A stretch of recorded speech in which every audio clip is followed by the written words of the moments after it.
भारत माता की, भारत माता की। इनकलाब, इनकलाब, वंदे वंदे। दोस्तों, पिछले कुछ सालों से हम लोग अक्सर ये सुना करते थे कि बीजेपी चुनावों में गड़बड़ करती है। अक्सर आरोप लगते थे कि बीजेपी चुनाव गड़बड़ करके जीतती है, बीजेपी चुनाव वोटों की चोरी करती है, ईवीएम में हेराफेरी करती है, वोटर लिस्ट में से नाम कटवा देती है, फर्जी नाम जुड़वा देती है। हम सुना करते थे कि फर्जी वोट पड़वाती है। ऐसे सुनते थे, लेकिन कभी सबूत नहीं मिला। गीता में एक श्लोक लिखा है, यदा यदा ही धर्मस्य ग्लानिर्भवति भारता।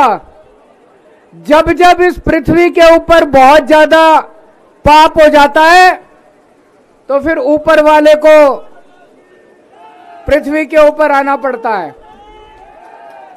तो ऊपर वाले को पृथ्वी पे आना पड़ता है का मतलब यह नहीं कि भगवान को आना पड़ता है। भगवान अपने तरीके से ऊपर आसमान में बैठ के झाड़ू चलाता है।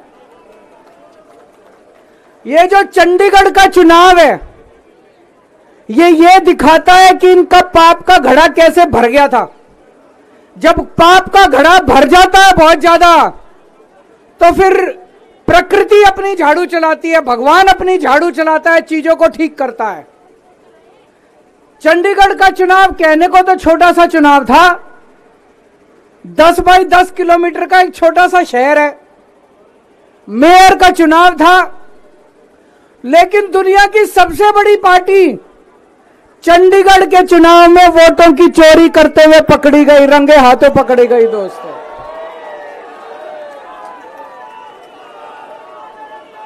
इनकी किस्मत खराब थी, इनकी किस्मत खराब थी।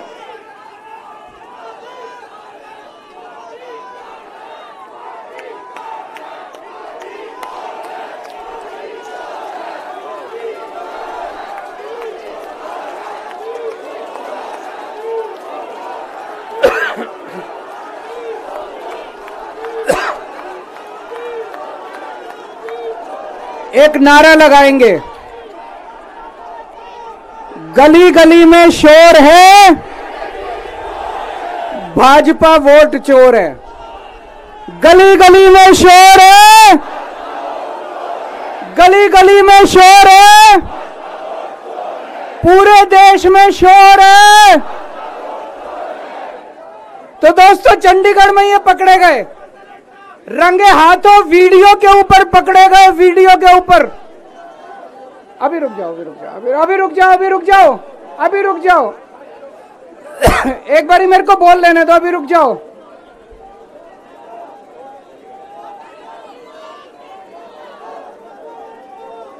दोस्तों,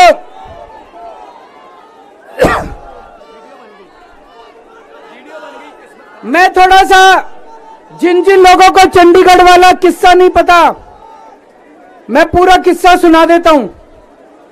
चंडीगढ़ में मेयर का चुनाव होना था, जैसे दिल्ली में मेयर का चुनाव होता है। चंडीगढ़ में जो चुने हुए काउंसलर हैं, वो काउंसलर वोट डालते हैं और अपने मेयर को चुनते हैं। चंडीगढ़ में 36 मेयर हैं, 36 काउंसलर हैं। 36 में से 16 काउंसलर बीजेपी के, 20 काउंसलर इंडिया गठबंधन के। तो जाहिर तौर पे इंडिया गठबंधन का मेयर डिप्टी मेयर बनना था, इसमें कोई बहुत बड़ी बात थोड़ी थी। लेकिन इन्होंने बदमाशी क्या करी, जो चुनाव अधिकारी है, चुनाव करने वाला प्रिसाइडिंग ऑफिसर है, वो इन्होंने बीजेपी के एक कार्यकर्ता को बना दिया। अब बीजेपी का कार्यकर्ता वहां बदमाशी नहीं करेगा तो और क्या करेगा। उस बीजेपी के कार्यकर्ता ने वोट तो डलवाई, लेकिन जब काउंटिंग करने बैठा तो ये प्रैक्टिस है कि भाई सारी पार्टियों के जो एजेंट है वो सामने आके बैठते हैं और हर वोट देखा जाता है। उसने एक भी काउंटिंग एजेंट को अपने सामने नहीं बैठने दिया, सबको भगा दिया, सबको भगा दिया उसने, और उसने खुद ही काउंटिंग करी। और काउंटिंग करते टाइम उसने इंडिया गठबंधन के 8 वोट उसमें गलत सलत निशान लगा के उनको इनवैलिड कर दिया। तो हमारे 20 वोट थे, 20 में से 8 इनवैलिड कर दिए, 12 वोट पड़े हमारे, और उनके कहता है 16 वोट पड़े, सारे हमारे इनवैलिड हो गए। जैसे केवल हमारे वालों को ही वोट पे निशान लगाने नहीं आते, उनके वालों को आता है।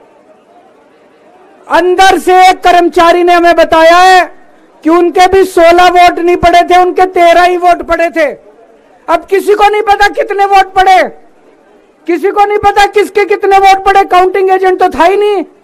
और उस चुनाव अधिकारी ने नतीजे घोषित कर दिए कि बीजेपी का मेयर बन गया। उनकी किस्मत खराब थी, वहां चारों तरफ कैमरे लगे पड़े थे। उस कैमरे में वो चुनाव अधिकारी इंडिया गठबंधन के वोटों के ऊपर कांटे मारता हुआ, निशान लगाता हुआ उसके अंदर कैप्चर हो गया, उसके अंदर दिखाई दे रहा है। और ये वीडियो पूरे देश के अंदर फैल गया। अब दोस्तों, चंडीगढ़ का मेयर हमारा बनता है कि उनका बनता है, ये जरूरी नहीं है, कोई जरूरी नहीं है। हम यहां पे कोई सत्ता के लिए नहीं आए, हमारा बने। चुनाव आते जाते रहते हैं, चुनाव होते रहते हैं, पार्टियां आती जाती रहती हैं, नेता आते जाते रहते हैं। नेता आज ये कल ये, आज ये पार्टी कल ये पार्टी, आज इसका मेयर कल इसका मेयर। देश के साथ खिलवाड़ नहीं होना चाहिए, हमारे जनतंत्र के साथ खिलवाड़ नहीं होना चाहिए। इन्होंने जो चुनाव के साथ खिलवाड़ करना शुरू किया है, इन्होंने जो जनतंत्र के साथ खिलवाड़, कैमरे के अंदर पकड़े गए। अगर ये चंडीगढ़ जैसे छोटे से चुनाव में इतनी बड़ी गड़बड़ कर सकते हैं, तो जाहिर है लोकसभा के और विधानसभा के चुनाव में तो पता नहीं कितनी बड़ी गड़बड़ करते होंगे, है कि नहीं है? पूरे देश के सामने आ गया किस तरह से गड़बड़ करते हैं। इनके लिए देश जरूरी नहीं है, इनके लिए जनतंत्र जरूरी नहीं है, केवल और केवल सत्ता के लिए ये किसी भी हद तक जा सकते हैं। सत्ता के लिए देश को भी बेच सकते हैं, सत्ता के लिए देश को भी दांव पे लगा सकते हैं। दोस्तों, हम ये कभी नहीं होने देंगे। अपने देश के साथ खिलवाड़ किसी हालत में नहीं होने देंगे, अपने जनतंत्र के साथ खिलवाड़ किसी हालत में नहीं होने देंगे।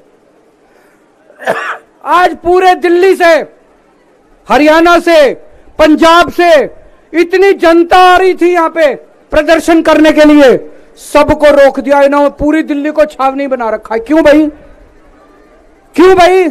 आप जनता को कैसे आने से रोक सकते हो? कोई हिंसा करने के लिए थोड़ी आ रहे थे। हमारी आंदोलन से निकली हुई पार्टी है, बड़े बड़े आंदोलन किए। आपको क्या लगता है जनता को ऐसे रोक दोगे तो जनता की आवाज बंद हो जाएगी? और जनता की आवाज बुलंद होगी। जितना जनता को रोकने की कोशिश करोगे, जनता की आवाज और उतनी बुलंद होगी।